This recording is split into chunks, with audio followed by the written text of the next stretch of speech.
कहते हैं कि इश्क और मुश्क कभी छिपाए नहीं छुपते। दरअसल यह कभी ना कभी सामने आ ही जाते हैं। दरअसल आज की कहानी जो मैं आपको सुनाने जा रहा हूं, इस कहानी में एक तलाकशुदा महिला को एक शादीशुदा पुरुष से प्यार हो जाता है और इसी मोहब्बत की कहानी में एक दो नहीं बल्कि 3 कत्ल हो जाते हैं।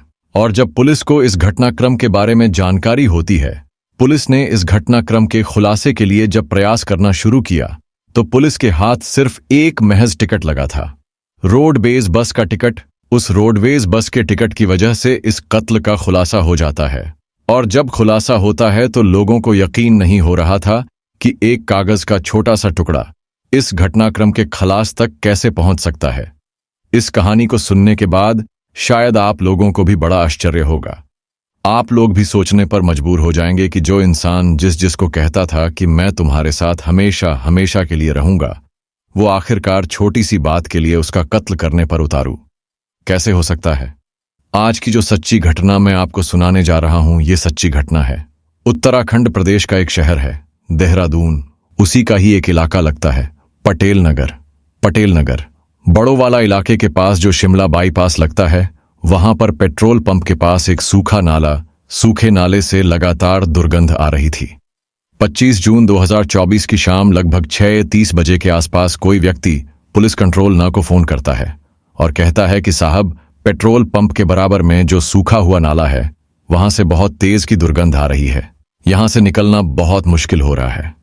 पुलिस को जैसे सूचना मिलती है, पुलिस मौके पर पहुंचती है और मौके पर आने के बाद अब यहां तलाश करना शुरू कर देती है कि आखिरकार दुर्गंध कहां से आ रही है। तब वहां पुलिस को 2 लाशें मिलती हैं।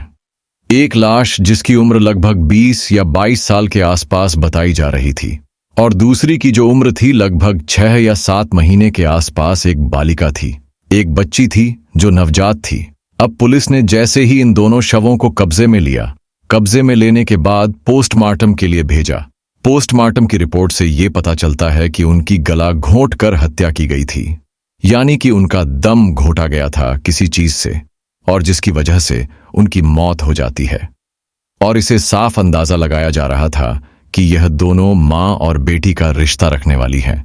शायद घर वालों को, परिवार वालों को, इनके जो जिस भी तरह से बच्ची को यह बच्चा पैदा हुआ है, शायद ये किसी ऐतराज रहा होगा।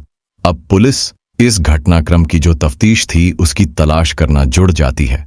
लगभग पुलिस कई घंटे तक उसी घटना स्थल पर जहां पर लाशें मिलती हैं, वहां आसपास के बहुत सारी छोटी से छोटी चीजों को खंगालना शुरू कर देते हैं ताकि कहीं से कोई सबूत मिल जाए। लेकिन जब रात काफी हो जाती है, पुलिस परेशान हो जाती है, पुलिस यहां से चली जाती है। अब दिन आता है अगला, यानी कि 26 जून 2024 की सुबह की बात है। यहां से उसी रास्ते से, उसी जगह से जो शिमला बाईपास है, जो पटेल नगर का बड़ोवाला इलाका लगता है, वहां से जो लोग गुजर रहे हैं उनको फिर से दुर्गंध आने लगती है। अब दुर्गंध आती थी तो लोग परेशान हो रहे थे। फिर से पुलिस कंट्रोल रूम को फोन किया जाता है और कंट्रोल रूम को फोन करने के बाद कहा जाता है कि साहब देखो, यहां से बहुत ज्यादा दुर्गंध आ रही है, समझ नहीं आ रहा है। पुलिस वाले कहते हैं कि अरे कल तो यहां से 2 लाश मिली थी, हो सकता है कि उसी की वजह से दुर्गंध हो। कहते हैं कि नहीं साहब, दुर्गंध तो बहुत ज्यादा है, कल जहां से लाश मिली थी उससे थोड़ा सा अलग है, आप जाकर देख लीजिए। अब पुलिस को यह लगता है कि ये बहुत बड़ी बात हो जाती है, पहले से ही यहां 2 लाशें मिली हैं। अब तीसरी लाश मिलने की एक उम्मीद थी। पुलिस अब यहां से डॉग स्क्वाड हो या फिर यहां फॉरेंसिक टीम हो, एसओजी टीम हो, पुलिस के आसपास के थानों की टीम, अब एसआईएसपी सहित बड़े बड़े अधिकारी मौके पर पहुंच जाते हैं। अब जो डॉग स्क्वाड की मदद से ही पता करने की कोशिश की जाती है कि आखिरकार दुर्गंध कहां से आ रही है। जब दुर्गंध का पता निकाला जाता है तो पता चलता है कि लगभग 30 या 32 साल की एक महिला है जो कि गद्दों में लिपटी हुई है, उसकी लाश पड़ी हुई है। अब पुलिस को एक साथ, यानी कि 2 दिन में अगले 10 या 12 घंटे के अंतराल में 3 लाश मिलना यह बहुत बड़ी बात हो जाती है। अब 3 लाशों के मिलने की वजह से ही पुलिस अब इस मामले में सक्र हो जाती है और जांच पड़ताल करना शुरू कर देती है। पुलिस ने जो टीम बनाई थी, हर एक छोटी से छोटी चीज को देखने की कोशिश कर रहे थे। पुलिस वाले जब तो लास्ट से थोड़ा सा और आगे चलते हैं, वहां पर एक नीले रंग का बैग मिलता है उस बैग को जब उठाया जाता है, देखा जाता है तो उसमें कुछ कपड़े भरे हुए थे। अब बच्चों के कपड़े थे, महिला के कपड़े थे, साथ ही उसके अंदर एक टिकट भी था।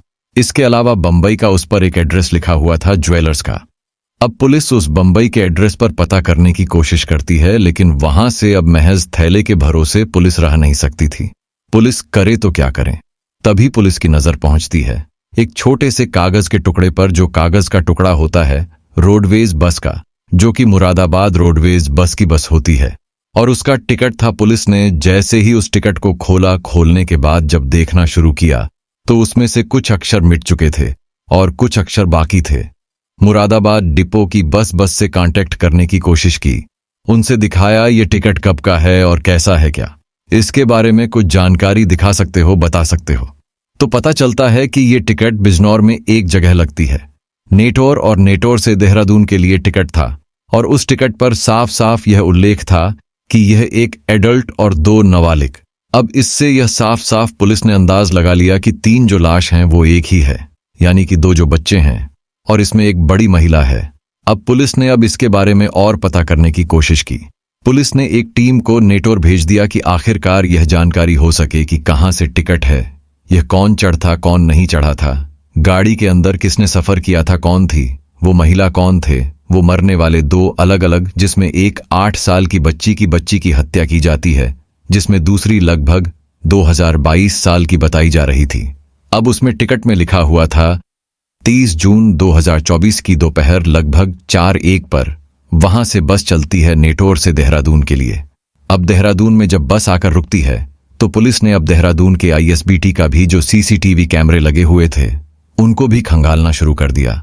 तब CCTV कैमरे में यह महिला 2 लड़कियों के साथ एक गोद में बच्ची होती है, साथ ही एक लड़की थोड़ी बड़ी होती है।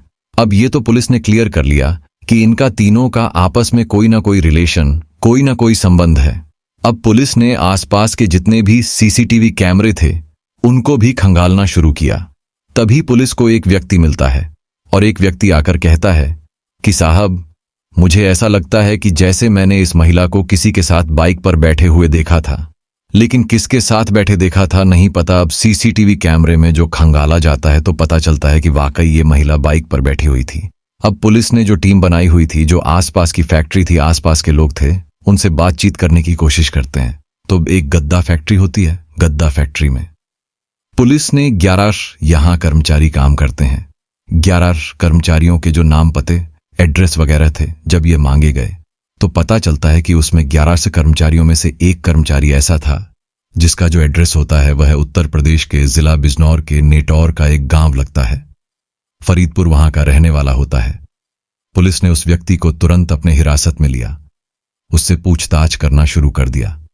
दरअसल उसका नाम हसन होता है और जिसकी उम्र लगभग 35 साल के आसपास होती है। शादीशुदा वह व्यक्ति होता है और उससे पूछा जाता है तो वह अलग अलग टाइम में अलग अलग कहानियां सुनाना शुरू कर देता है।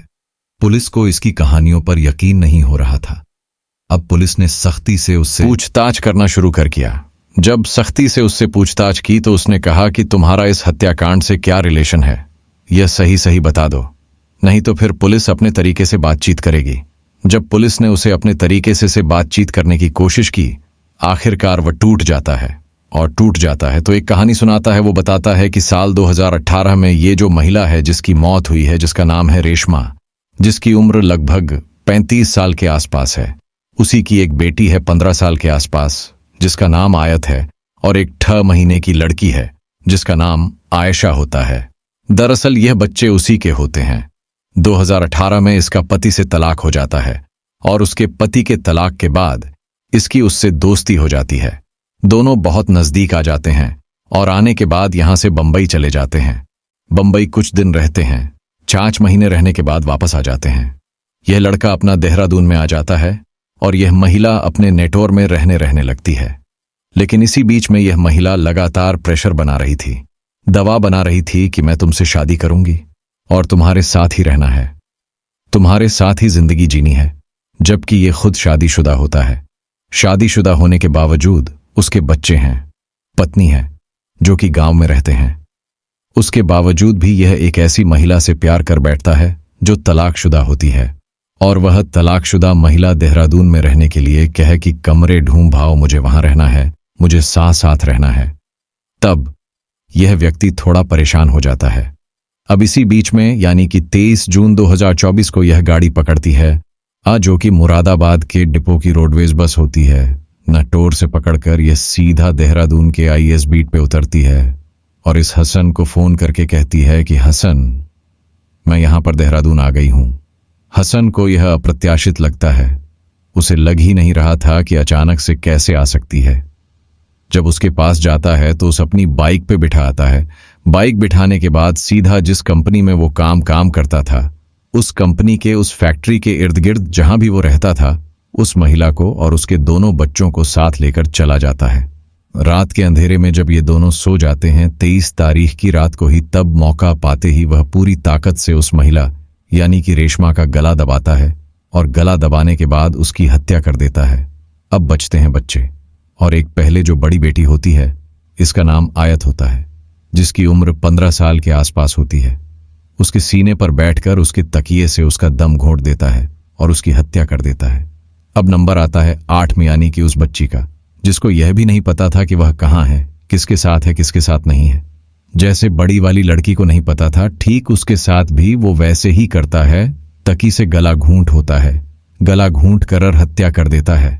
अब तीनों को बारी बारी से उस कमरे से ले जाके उसे सूखे हुए नाले में फेंक देता है और इस महिला को थोड़ा सा अलग फेंकता है। गद्दे में लपेटा हुआ था, लेकिन उसकी दुर्गंध, क्योंकि गद्दा में लपेटा हुआ था, उसकी दुर्गंध एकदम से नहीं आती है।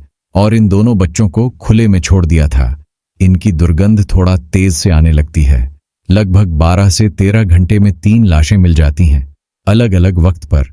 और पुलिस जब इस घटना का क्रम का खुलासा करती है, तो घटनाक्रम का खुलासा महज रोड बेस बस के एक टिकट के सहारे से हो जाता है। पुलिस उससे पूछती है कि तुमने मारा क्यों? वो कहता है कि साहब, शादी के लिए बहुत दबाव बना रही थी। मैं अपने बच्चों का ख्याल रखूं या फिर इसका ख्याल रखूं, मैं अपने बच्चों को पालूं या इसके बच्चों को पालूं, इतनी तनख्वाह मेरी थी नहीं। मैंने यह गलत फैसला ले लिया। एक तलाकशुदा महिला से शादी, तलाकशुदा महिला से प्यार कर बैठा। और की जांच में यह भी आता है कि जो 8 महीने की बच्ची होती है वो इसी हसन की होती है। हालांकि पुलिस अभी इस मामले की जांच पड़ताल कर रही है। उस लड़की का डीएनए सैंपल भेजा गया है। डीएनए सैंपल आने के बाद उससे पुख्ता हो जाएगा कि ये लड़की इसी की है या किसी और की लड़की है। लेकिन जो उस महिला का पति से तलाक होता है वह साल 2018 में होता है, और जो लड़की उसकी गोद में थी उसकी उम्र लगभग 6 महीने के आसपास होती है। पुलिस ने 24 से 36 घंटे के अंदर ही इस घटनाक्रम का खुलासा किया, और जब इस घटनाक्रम का खुलासा हुआ था तो लोगों को यकीन नहीं हो रहा था कि इतनी जल्दी इतना ब्लाइंड मर्डर आखिरकार कैसे खुल सकता है। पुलिस की बड़ी सूझबूझ से उस जिले की जो एसएसपी होते हैं अजय कुमार, उनकी सूझबूझ की वजह से इस घटनाक्रम का खुलासा हो जाता है और पुलिस की वाहवाही चारों तरफ होने लगती है। सही कहा है किसी ने कि इश्क और मुश्क कभी छुपाए नहीं छुपते। इस कहानी में भी छुपाने की कोशिश की गई थी, लेकिन इश्क जब निकल के सामने आता है, न केवल इसमें 3 जिंदगी हमेशा के लिए खत्म हो जाती है, हसन की जिंदगी बर्बाद हो जाती है, और साथ ही जो उसके बच्चे हैं वह किसके सहारे से रहे। हो सकता है कल को वो भी किसी की नई की तलाश करना शुरू कर दे। दोस्तों, इस पूरे घटनाक्रम को सुनाने का उद्देश्य किसी को परेशान करना नहीं है, किसी का दिल दुखाना नहीं है, बल्कि आपको जागरूक करना है, सचेत करना है।